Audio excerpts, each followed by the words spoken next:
sleep at your house tonight. Late at night, the neighbor's children came to me.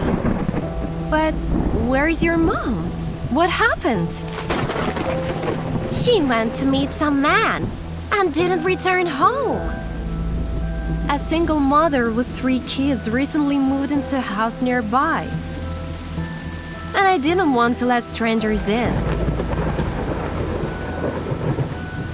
You should be at home for when your mom comes back. But it's very cold there, ma'am, and scary. The kids were shaking, and I saw fear in their eyes. I couldn't just close the door in front of them. Okay, but we don't have much space. I have 2 children of my own, and the house is very small. I showed compassion to the scared little neighbors, without even knowing that I'll become rich thanks to them. First thing in the morning, I checked the neighbor's house. But the mother of the 3 children hadn't returned there. Then I decided to talk to my guests. Does your mom see this man often? Not only this one. She's seen many different men. We're always on our own lately. Everything checked out. The mother left her kids for her lover. I wanted to call social services immediately. But the kids were frightened enough. So I decided to find their mother and talk to her first. I managed to find her on social networks. In every picture, this woman was hugging her children. She looks like a caring mother. Her disappearance seemed more and more strange. I found her number in her profile and dialed it immediately. But her phone was off. Fortunately, her job was also indicated. 15 minutes later, I was at the local factory. Sir, I'm looking for Mary Clark. I'm looking for her too. She didn't show up at work today. Really? Has this happened before? No. She worked very hard to support her children. Her boss hadn't heard about the man she might be seeing. Her disappearance raised more and more questions. I decided to check her house again. No one was there. I can't wait any longer. I need to call the police. But suddenly, the phone rang. Honey, this is Mom. I finally got through to you. Sorry, ma'am. I'm not your kids. I told Mary who I was and asked for an explanation.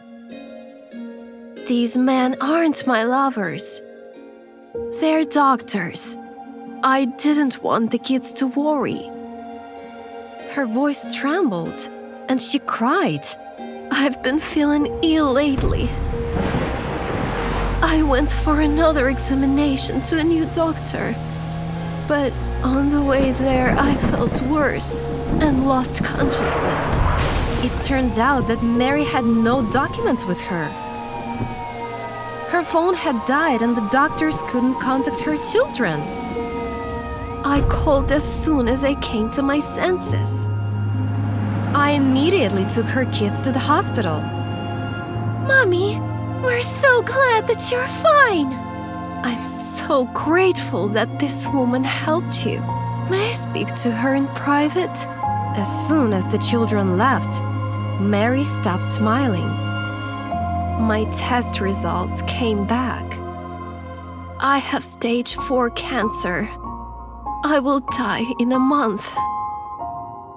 It was breaking my heart apart, and I really wanted to help her somehow. Who can take care of your children? Nobody. They have nobody but me.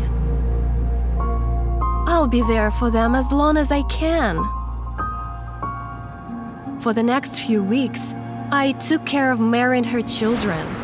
It was hard with 5 children, but their smiles made me happy.